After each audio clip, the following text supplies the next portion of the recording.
जय हिंद दोस्तों, स्वागत है आप सभी का पार्थ एजुकेशन के ऑनलाइन प्लेटफॉर्म पर। मैं डॉक्टर अमित पांडे आप सभी का हार्दिक स्वागत और अभिनंदन करता हूं। तो बच्चों, आप लोग जानते हैं कि हम लोग आप लोगों के लिए 15 मिनट स्पेशल की कक्षाएं लेकर के आए हैं, जिनमें हम लोग आपको एक पूरा टॉपिक 15 मिनट के अंदर संपन्न कराते हैं। तो आज का हम लोगों का टॉपिक है हिंदी का आधुनिक काल का नामकरण। आप लोगों को पता है बच्चों कि हम लोग के एग्जाम में आदिकाल का नामकरण और रीतिकाल का नामकरण, इनसे संबंधित बहुत सारे प्रश्न पूछे जाते हैं। प्रीलिम्स की परीक्षा के लिए तो ये टॉपिक इंपॉर्टेंट होते ही हैं, मेंस की परीक्षा के लिए भी उतने ही इंपॉर्टेंट होते हैं। लेकिन आप लोगों में से बहुत सारे बच्चों को ये नहीं पता होता कि भैया आधुनिक काल के नामकरण के संदर्भ में भी बहुत सारे विवाद हैं। और आधुनिक काल के नामकरण के संदर्भ में अगर कोई भी प्रश्न आपकी प्रीलिम्स या मेंस परीक्षा में पूछा जाता है, तो बच्चे उनमें 100% गलत ही करके आते हैं। उन्हें कुछ भी आइडिया नहीं होता कि इसका सही उत्तर क्या होगा।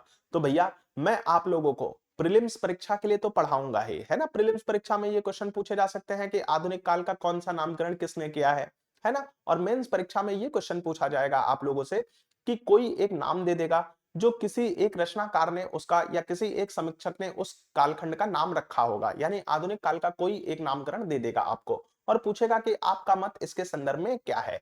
तो ये याद रखिएगा कि प्रीलिम्स परीक्षा की दृष्टि से भी और मेंस परीक्षा की दृष्टि से भी आज का टॉपिक बहुत ज्यादा इंपॉर्टेंट है। तो चलिए हम लोग देखते हैं कि कौन कौन से नाम हैं जो आप लोगों की परीक्षाओं में पूछे जाते हैं। ठीक है बच्चों, चलिए। तो ये रहा भैया आप लोगों का सारा का सारा नामकरण। ये सारी चीजें मैंने पहले ही लिख रखी हैं क्योंकि आप लोगों का टॉपिक एक ही बार में कंप्लीट करना होता है 15 मिनट के अंदर। ठीक है, तो हम लोग सबका नामकरण तो देख ही लेंगे और यह भी देखेंगे कि कोई भी नामकरण कितना सही है और कितना गलत है। अगर मेंस में आएगा तो आप उसका उत्तर कैसे लिखेंगे, है ना, मतलब क्या लिखेंगे। ठीक है, तो देखिए बच्चों, आपके सामने जो आपका पहला नामकरण है जो आधुनिक काल का किया गया है, वह किया है मिस्र बंधु जी ने। और वह नामकरण क्या किया है, उन्होंने नामकरण किया था वर्तमान काल। अगर सीधे सीधे यही क्वेश्चन आपकी प्रीलिम्स परीक्षा में पूछ लिया जाए कि मिस्र बंधुओं ने आधुनिक काल का क्या नामकरण किया था या वर्तमान काल नामकरण किस समीक्षक ने आधुनिक काल का किया है, तो भैया उसमें सारे बच्चों के फंसने की संभावना बहुत अधिक होगी, क्योंकि बच्चों को पता ही नहीं होता कि आधुनिक काल के नामकरण के संदर्भ में भी कोई विवाद है ना। जब मैं पढ़ रहा था तो मुझे भी नहीं पता था, इसलिए मैं जानता हूं। ठीक है, तो आप लोग याद रखिएगा कि वर्तमान काल नामकरण किसने किया है, मिस्र बंधुओं ने किया था। ठीक, और मिस्र बंधुओं में 3 भाई थे, उन सबका नाम आप लोग कमेंट बॉक्स में बताइएगा कि उन तीनों लोगों का नाम क्या था, क्योंकि भैया इसके ऊपर भी आपके एग्जाम में क्वेश्चन पूछता है और उसमें सारे बच्चे फंस जाते हैं कृष्ण बिहारी मिश्र जी को टिक करके। ठीक है, तो आप लोग तीनों मिश्र बंधुओं जी का नाम क्या था ये कमेंट सेक्शन में जरूर बताइएगा। चलिए, तो हम लोग देखते हैं वर्तमान काल नाम सही है या गलत है। तो बच्चों देखिए, मिस्र बंधुओं का समय कब था। भैया मिस्र बंधु विनोद जब उन्होंने लिखा था तब 1913 1934 उस समय का कालखंड चल रहा था, है ना। 20वीं शताब्दी चल रही थी। आज के समय में भैया हम लोग 100 साल आगे आ चुके हैं।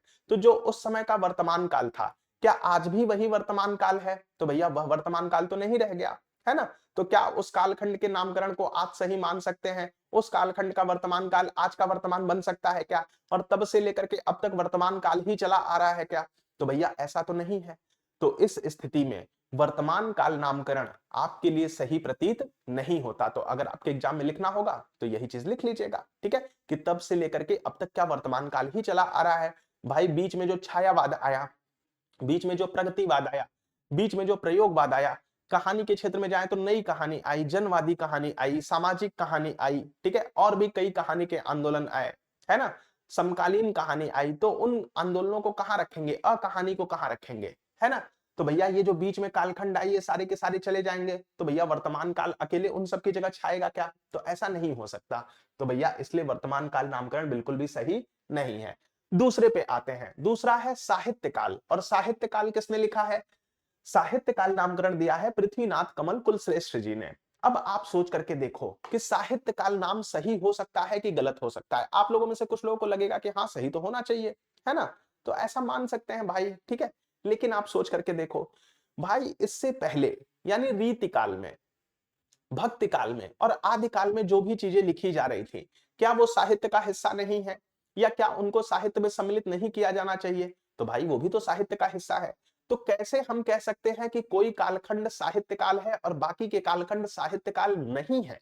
इस बिंदु पे जाकर के प्रश्न फंस जाता है ना, क्योंकि साहित्य तो सभी जगहों पे लिखा गया है। डॉक्टर बच्चन सिंह जी ने सीधे सीधे लिखा है कि साहित्य में तीन चार चीजें आवश्यक होती हैं, जैसे कल्पना, संवेदना और आंतरिक भावना। ठीक है, तो भैया ये तीनों चीजों तो हर कालखंड में मिलती हैं। तो भैया अगर ये तीनों चीजें हर कालखंड में मिलती हैं तो केवल और केवल आधुनिक काल ही साहित्य काल क्यों कहा जाएगा, बाकी कालखंड साहित्य काल क्यों नहीं कहे जाएंगे?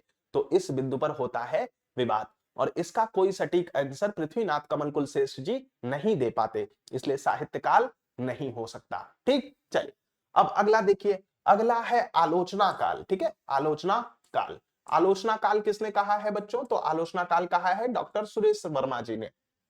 ठीक, अब देखिए आप लोगों को पता है कि वास्तविक समीक्षा हो या वास्तविक आलोचना हो तो उसका श्री गणेश तो इसी कालखंड में यानी आधुनिक काल में होता है ना।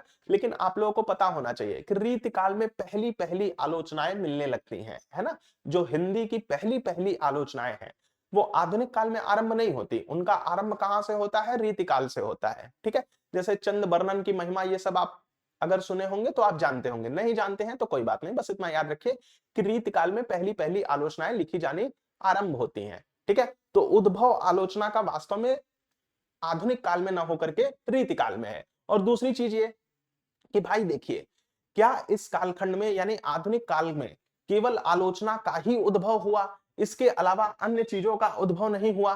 तो भैया गद्य की बहुत सारी विधाएं, जैसे कि कहानी, निबंध, नाटक, इन सभी का उद्भव, ठीक है, कहां पे हुआ? आधुनिक काल में ही हुआ।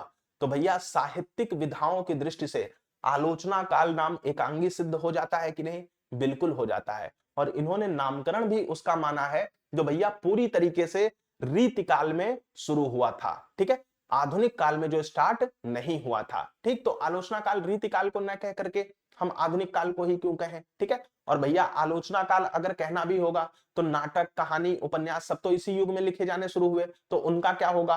ठीक है, तो इस कारण से साहित्यिक विधाओं की दृष्टि से भी यह नामकरण एकांगी सिद्ध हो जाता है और यह अपने अंदर केवल आलोचना को ही समेट सकता है, बाकी अन्य साहित्यिक विधाओं को नहीं समेट सकता, इसलिए यह नामकरण भी उचित नहीं है। फिर आइए भैया समीक्षा काल, उन्मेष काल कहा है डॉक्टर नामवर सिंह जी ने। तो समीक्षा काल को ले लेते हैं। समीक्षा काल का मतलब वही हुआ आलोचना काल से ही ले लीजिए। ठीक है, आलोचना और समीक्षा लगभग समानार्थी शब्द हैं, है ना। तो आलोचना काल कहिए चाहे समीक्षा काल कहिए, दोनों के बारे में एक ही बातें कही जाएंगी। ठीक, तो दोनों ही सही नहीं हो सकते। ठीक है, क्योंकि दोनों ही साहित्यिक विधाओं की दृष्टि से एकांगी हो जाएंगे। फिर आ जाओ उन्मेष काल। तो उन्मेष काल क्यों कहा इन्होंने? तो देखिए इस काल में आधुनिकता का उदय हुआ, ठीक है, बौद्धिकता का उदय हुआ, मानववाद का उदय हुआ। ठीक, तो इस कारण से इस कालखंड को इन्होंने उन्मेष काल कहा। ठीक, लेकिन आप लोगों को पता है कि इससे भी पहले भक्ति काल के अंदर पहली बार जागरण हुआ था, है ना। पहली बार क्या हुआ था? जागरण हुआ था।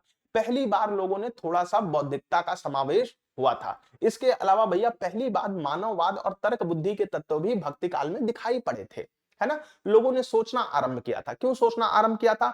क्योंकि भैया मुस्लिमों से धर्म युद्ध में वो पराजित हो गए थे। ठीक, और ऐसा शुक्ल जी ने लिखा ही है कि भैया भक्ति काल का पूरा साहित्य हदर पराजित जाति का साहित्य है ना।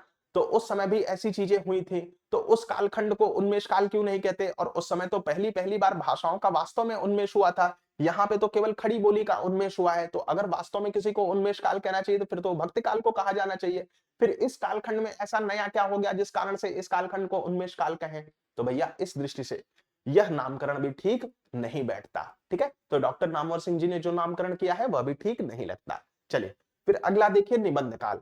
अब देखिए निबंध काल कहने के पीछे दो तर्क हैं। पहला तर्क यही है कि भैया निबंध इस काल में खूब लिखे गए, और दूसरा ये कि निबंधों का उदय इसी काल में हुआ। तो दोनों बातें सही हैं। निबंध इस काल में खूब लिखे गए, भारतेंदु युग के तो रचनाकारों ने भर भर के निबंध लिखे, और उसके बाद द्विवेदी युग के रचनाकारों ने भी भर भर के निबंध लिखे, और निबंध इसी युग में खूब लिखे गए। ठीक, ऐसा जरूरी है क्या भाई इसके बाद निबंध नहीं लिखे गए? तो इसके बाद भी तो निबंध लिखे गए थे, ठीक है, और भर भर के निबंध लिखे गए थे। रामवृक्ष बेनू पर वगैरह ने बाद में ही निबंध लिखे। ठीक, तो इस दृष्टि से आप देखें तो ये नामकरण ठीक है क्या? तो इस दृष्टि से ये नामकरण ठीक नहीं है। दूसरी चीज ये कि क्या इस कालखंड में केवल निबंधों का ही उद्भव हुआ था? तो भैया निबंधों के अलावा गद्य की और भी विधाओं का उद्भव हुआ था, और नाटक वगैरह भी, कहानी, उपन्यास भी इस कालखंड में भर भर के लिखे गए थे। तो भैया उनके नामकरण पे क्यों न किया जाए? और निबंधों के नामकरण में समस्या ये है कि निबंध नाम जो है वह अपने भीतर, ठीक है, कहानी, उपन्यास, नाटक, कविता इन सबको समेट नहीं पाता, एकांगी हो जाता है, तो यह भी नामकरण ठीक नहीं है। फिर आइए रामचंद्र शुक्ल जी पे। तो आचार्य शुक्ल जी ने इसका नामकरण आधुनिक काल किया था, जो अपने में ठीक है। गद्य काल को देख लेते हैं, ठीक है। तो इन्होंने इसका एक नामकरण गद्य काल भी किया था, आधुनिक काल का। तो आधुनिक काल को आधुनिक काल कहना तो ठीक है, लेकिन गद्य काल कहा जा सकता है क्या? तो भैया आप खुद ही सोचो कि क्या इस कालखंड में केवल गद्य ही लिखा जा रहा था, पद्य नहीं लिखे जा रहे थे? भैया भर भर के पद्य लिखे गए हैं, पूरा का पूरा भारतेंदु युग, भारतेंदु स्वयं लिख कहते हैं कि भैया मेरी रुचि किस में है, कविता लिखने में है ना। इसके बाद भैया छायावाद में तो भर भर के कविता लिखी गई, प्रगतिवाद, प्रयोगवाद, नई कविता, जनवादी कविता, ठीक, ये सारी की सारी अकविता, ये सारे के सारे क्या है, कविता के ही तो आंदोलन है, ठीक है। तो भर भर के कविता बाद में लिखी गई। तो भैया उस कारण से क्या ये नामकरण कविता को अपने में समेट पाता है? तो बिल्कुल नहीं समेट पाता। तो इसलिए भैया यह नामकरण भी, गद्य काल नाम भी ठीक नहीं होता। अब आते हैं आधुनिक काल पे। तो आधुनिक काल देखिए अपने में ठीक प्रतीत होता है। जानते हो क्यों? क्योंकि 1453 ईस्वी में धर्म युद्ध हुआ था यूरोप में, ठीक है।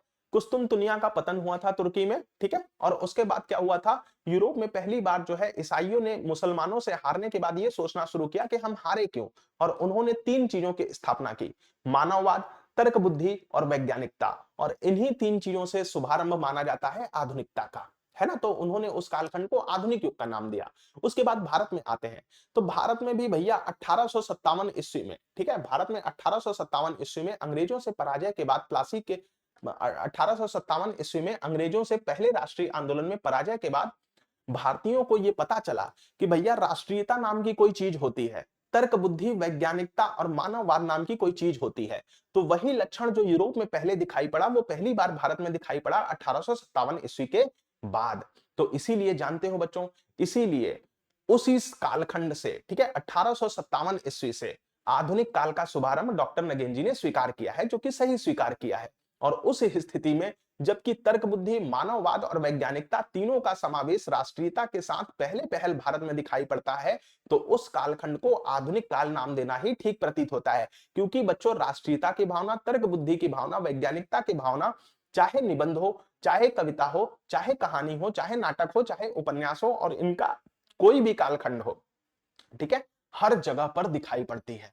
ठीक है बच्चों, तो इसीलिए इस कालखंड का अगर कोई भी नामकरण किया जा सकता है तो वह आधुनिक काल ही किया जा सकता है। ठीक, अगर इतनी चीजें आप लिख देंगे तो बच्चों एग्जामिनर आपको अंक देने से अपने आप को बिल्कुल भी रोक नहीं पाएगा। तो इन सब चीजों का ध्यान रखिएगा। आपके सामने देखिए सारे नामकरण मैंने बता दिए, और आप लोगों को पहली बार ये पता चला होगा कि आधुनिक काल के नामकरण के संदर्भ में भी कितने विवाद हैं। ठीक है बच्चों, तो आज की क्लास को यहां पे समाप्त करते हैं। अगली क्लास में हम लोग आपसे फिर मिलेंगे। जय हिंद बच्चों, बाय बाय, शुभ दिन हो आप सभी का।